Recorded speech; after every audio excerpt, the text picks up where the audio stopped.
Hello, YouTube modeling community. Mike here, Mike's Miniature Motors. Wanting to do a bench update, kind of show you where things are at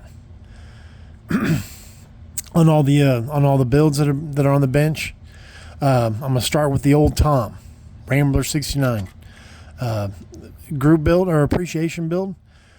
If y'all remember, I picked the Digger Cuda. I showed did the intro, and I even showed a model of the one that I'd built before for myself.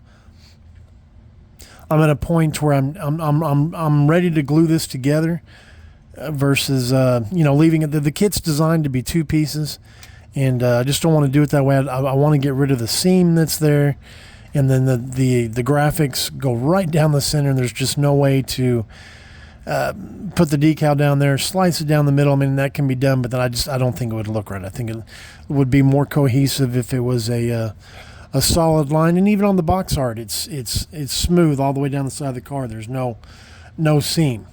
So that's kind of where that's at. I got all the sink marks filled. All the mold lines are cleaned up. All the parts back here in the background. Sink marks have been done. Push pin marks, seams, this, that, and the other. Got the push pin marks on the chassis. And so everything's pretty much cleaned up, washed, this, that, and the other. I just need to start applying paint. Started drilling the holes. I don't know if the camera picks it up, but I've got 80s or a number 80 drill bit holes down here. Use the I forget what it's called. BG showed it, and Justin showed it.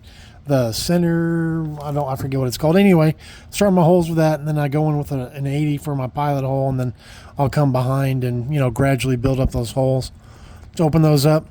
This is the belt. I don't know if any of y'all have used this, but this is the Green Stuff World, the airbrush chrome.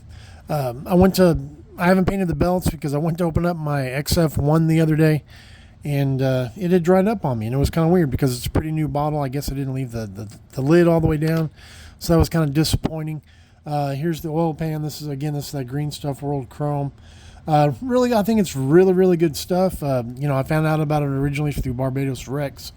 It's one of his favorite chromes. Anyway, and I've shown the brush paint version. They have an airbrush in a brush, and I've liked the brush version. I got the airbrush. Anyway, there's oil paint. I plan on painting that. Going to the hobby store on Friday to get flat black, and I'm going to get some all clad. They make I forget if they call it clear yellow, candy yellow. Yes, I've got Tamiya candy or clear yellow, but I like all clad products, and I'm just going to give that a try over that. I've got the block painted, and the intakes on there. This is in the new Tamiya line. They make I forget the number. They call it sparkling silver. It almost makes like a polished aluminum look. It's not a chrome, but I just like the finish. I've used it on the Super Leggera build, and I just thought it would look good on there. Okay, next, the Chris Cortell build. If y'all remember, I've committed to doing the Seaview.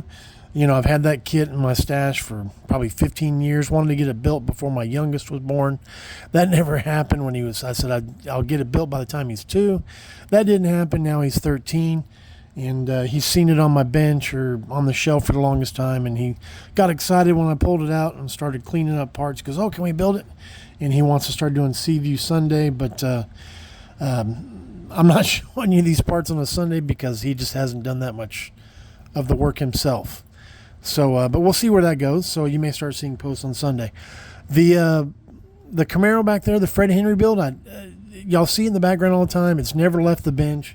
I just kind of put it on hold for a little while. The way I had the mishap with the nose. The light that's over here fell on it. And a long story, you'd have to go through the archives. But I did pull it back out, put on the front engine cover, painted the water pump. And you see the black that's on there because that's where I've got the scraped for the harmonic balancer to go on there. But I did pull it out, and then I kind of inventoried my AN fittings because I plan on doing all the fuel lines and oil lines and et cetera, et cetera, et cetera on that build. So I kind of pulled those out and realized I didn't have as many on hand as I'd like. So got to place an order to Chrome Tech. And then on the Tempest, I'm really comfortable with the way the wings fit on the top, and I'd show you, but I need to trim this down because the way it fits on the bottom, there were still gaps, and I just I want it to be perfect, guys. I mean, they're not perfect, as close to it as I can make it, and just so that's where that I'd put the wings on, but I don't know if it shows up on the camera. I need to trim this down, sand that down before it goes in there, and I broke this off. This should come out past this a little bit, and I need to put a new little, like a ball on there with some epoxy sculpt or something. So oh, and here's the paint for Tom's Digger Cuda came in. I haven't decided what I'm going to use for a base coat. If I'll use white primer, I'll probably go with a solid yellow, but haven't decided on that yet. So anyway, guys, that's about it. Thumbs up, thumbs down. Y'all know what to do. And I will on Thursday. I'm bumping up. I know I kind of let y'all see it, glance at it. The Digger Cuda that I built, and I probably built it 10, 15 years ago. The one I did for myself, and I'm going to show that more in depth with y'all on Thursday, so y'all can have more of an idea of the direction I'm going on this, because I still haven't decided whether I'm going to do it just like I did mine, because I've obviously got to cut the bottom out, do it like I did mine, and then glue it all back together, or if I'm going to hinge it. I've toyed with that idea, or even using magnets to hold it together. I just haven't decided. I've got to wait till I get it together, get the bottom cut out, and kind of take it from there before I make that decision. But I'll show you again, like I said, on Thursday. I'm kind of babbling. The one I built for myself, so y'all can get more of an idea of of where I'm going with this, my thoughts, my ideas on it, this, that, and the other. Anyway, guys, I've been babbling on for a little bit. I just want to let y'all go. Thumbs up, thumbs down, questions, comments. And y'all take care, and we'll see y'all on Thursday. All right, guys, Mike out. Bye-bye.